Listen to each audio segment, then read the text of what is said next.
রুদ্রজিৎ একজন সাধারণ স্কুল শিক্ষক। একদিকে বই আর খাতা, অন্যদিকে মফস্বলের ছোট্ট সংসার। শান্ত গভীর স্বভাবের মানুষ।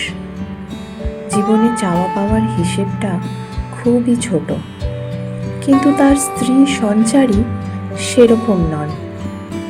সঞ্চারী শহরের নামী একটা প্রাইভেট ব্যাংকে কাজ করে। স্মার্ট, আত্মবিশ্বাসী, উচ্চাকাঙ্ক্ষী। রুদ্রজিৎকে ভালোবেসেই বিয়ে করেছিল বটে, কিন্তু বছর তিনেকের মধ্যেই তার মনে হতে থাকে এই সংসার তার জন্য খুবই একঘেয়ে। রুদ্রের সাদামাটা জীবন, বইপত্র আর স্কুল সবই তার কাছে ধোঁয়াটে আর বিরক্তিকর হয়ে উঠেছিল। বাইরের জগতে পা রাখার সঙ্গে সঙ্গে সঞ্চারীর চারপাশে তৈরি হয় এক চাকচিক্যময় বলয়। অফিস পার্টি, বন্ধুদের সঙ্গে আড্ডা। এই ভিড়ে সে একদিন আলাপ করে নিলয়ের সঙ্গে। ঝকঝকে, চটপটে, প্রলোভনময় এক যুবক, যে জীবনের সংজ্ঞা বলতে জানে কেবলই উপভোগ। নীলের সঙ্গে সময় কাটাতে কাটাতে সঞ্চারী ভুলেই যায় রুদ্রজিৎ এখনো সন্ধ্যা হলে তার জন্য অপেক্ষা করে, তার পছন্দের মুড়ি মিষ্টি এনে রাখে, পুরনো গান চালিয়ে রাখে, যেন তার স্ত্রীর ক্লান্তি একটু লাঘব হয়। কিন্তু সঞ্চারীর ক্লান্তি নয়, বরং বিরক্তি বাড়তে থাকে। সে মনে মনে রুদ্রজিৎকে তুচ্ছ ভাবতে শুরু করে। একদিন নিলয়ের সঙ্গে কথায় কথায় সে বলে ফেলে, ও কিচ্ছু বোঝে না। বাড়িতে থাকলে যেন একটা বইয়ের তাক, কথা নেই, রোম্যান্স নেই, আমি হাঁপিয়ে উঠেছি। নিলয় বলে, তাহলে সম্পর্ক রাখছো কেন? সঞ্চারী কিছুক্ষণ চুপ করে থাকে, তারপর ধীরে ধীরে একটি পরিকল্পনা গড়ে তোলে। যদি রুদ্রজিৎকে মানসিকভাবে অস্থির, চাপগ্রস্ত দেখানো যায়, তাহলে বিচ্ছেদ সহজ হবে। এমনকি সামাজিক সহানুভূতিও সে পাবে। কেউ তার দিকে আঙুল তুলতে পারবে না। সঞ্চারী রুদ্রজিৎকে ইচ্ছে মতো খুঁটিনাটি নিয়ে কথা শোনাতে শুরু করে। রুদ্রজিৎ প্রথমে কিছু না বলে চুপ করে থাকে। তারপর একদিন রাত্রে সে অনুভব করে তার স্ত্রীর ভালোবাসার স্পর্শে যেন কৃত্রিমতার ঠান্ডা লেগে আছে। রুদ্রজিৎ তখন কিছু বলেনি, শুধু গভীর রাতে নিজের পুরনো বন্ধুকে ফোন করেছিল। তুই তো আইন নিয়ে কাজ করিস, তাই না? একটা শান্তিপূর্ণ ডিভোর্সের পদ্ধতি বলতো। রুদ্রজিতের বন্ধু অবাক হয়। সে বলে, হঠাৎ?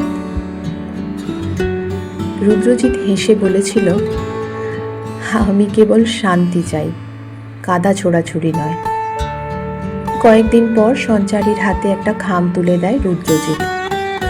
ভেতরে ডিভোর্সের পেপার।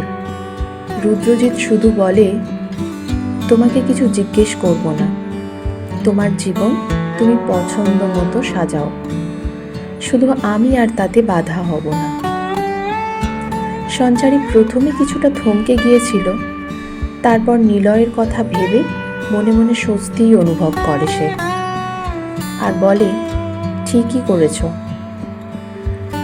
বলে পেপারে সই করে দেয়। রুদ্রের কোনো অভিযোগ নেই, কোনো রাগ নেই, এমনকি কোনো প্রতিশোধও নেই। সে শুধু নিজেকে সরিয়ে নিতে চায়, সম্মান নিয়ে, নীরবে। সঞ্চারী তখন নিজের সিদ্ধান্তে গর্ববোধ করছিল। নতুন করে সাজানো জীবন, নতুন মানুষ, নতুন শহর, চেনা মুখ, সব মিলিয়ে তার মনে হচ্ছিল সে জিতে গেছে। কিন্তু কিছুকাল পরেই সেই চমক ফিকে হতে শুরু করে। নিলয় ধীরে ধীরে বদলে যেতে থাকে। দায়িত্ব নিতে চায় না, সংসার বলতে বোঝে শুধু রোজকার পার্টি, শুধুই ঘোরাফেরা আর ছবি তোলা। আর সঞ্চারীর জীবনে তখন শুরু হয় এক অন্তঃশ্বাসশূন্য যাত্রা। এদিকে রুদ্রজিৎ ভেঙে পড়েনি। সে নিজেকে নিয়েই ব্যস্ত হয়ে ওঠে। স্কুলে ক্লাস নেয়, আর সন্ধেবেলায় ছাত্রছাত্রীদের জন্য ফ্রি অনলাইন ক্লাসের ভিডিও দেয় ইউটিউবে। শিক্ষা সবার জন্য, এই বিশ্বাসে সে কাজ করে যেতে থাকে। তার গলা, তার ভাষা, তার মন থেকে বলা পাঠ, সব মিলিয়ে ছাত্রছাত্রীরা তাকে ভালোবাসতে শুরু করে। একটা ছোট্ট ভিডিও ভাইরাল হয়, মাস্টারমশাইয়ের পাঠশালা। কয়েকদিন পর একটা টিভি চ্যানেল তার সাক্ষাৎকার নেয়। হঠাৎ তার ব্যক্তিগত জীবন নিয়ে প্রশ্ন উঠে আসে। আপনার স্ত্রী আপনাকে ছেড়ে গেছেন, কোনো অভিযোগ ছিল না আপনার? রুদ্রজিৎ হেসে বলে, না, আমি তো কোনোদিন প্রতিশোধ নিইনি, কারণ ভালোবাসা দাবি করে না, জোর করে না। কেউ না থাকতে চাইলে তাকে দোষ দেওয়ার কোনো মানে হয় না, শুধু নিজেকে খুঁজে নেওয়াটা জরুরি। সাক্ষাৎকারটা ভাইরাল হয়ে যায়। সঞ্চারী সেই ভিডিও দেখে। তার মনের মধ্যে যেন হঠাৎ আগুন ছুঁয়ে যায়। এতদিনে সে বুঝেছে নিলয় তার জীবনের ভুল অধ্যায়, আর রুদ্রজিৎ ছিল একটা অমূল্য শান্তির জায়গা, যেটা সে নিজেই ভেঙে ফেলেছে। একদিন সে সাহস করে রুদ্রজিৎকে একটা মেসেজ করে, তুমি কি পারো ক্ষমা করতে? কিন্তু রুদ্র আর কোনো উত্তর দেয় না। সে তখন তার পড়ানোর ব্যস্ততা আর নতুন জীবনের ছন্দে অভ্যস্ত হয়ে গেছে।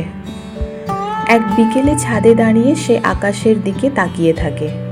পাশে দাঁড়িয়ে তার স্কুলের নতুন সহকর্মী অনন্যা ম্যাডাম, চোখে সরলতা, মুখে হাসি। রুদ্রজিৎ অন্যমনস্ক ভঙ্গিতে বলে ওঠে, আগুনে পুড়ে গেলেও ছাই থেকে কি গাছ গজাতে পারে অনন্যা? অনন্যা প্রথমে কিছু বলে না, একটু পরে শুধু মুচকি হেসে বলে, পারে তো মাস্টারমশাই। আর ওই ছাইয়েই সবচেয়ে বেশি শক্তি জমে থাকে। রুদ্রজিৎ হেসে চোখ তুলে আকাশের দিকে তাকায়। মন চুপি চুপি বলে ওঠে, জীবন কখনো শেষ হয় না, শুধু পাল্টে যায়, শুধরে নেয়, নতুন করে আবার গড়ে ওঠে। গল্পের নাম শেষ পৃষ্ঠার পরে। কলমে মুক্তধারা মুখার্জি। মুক্তধারা মুখার্জিকে আমার তরফ থেকে অনেক অনেক ধন্যবাদ এত সুন্দর একটা গল্প লেখার জন্য। যদি ভুল ত্রুটি হয় ক্ষমা করবেন। যদি অডিওটি ভালো লাগে তাহলে সাবস্ক্রাইব করতে ভুলবেন না।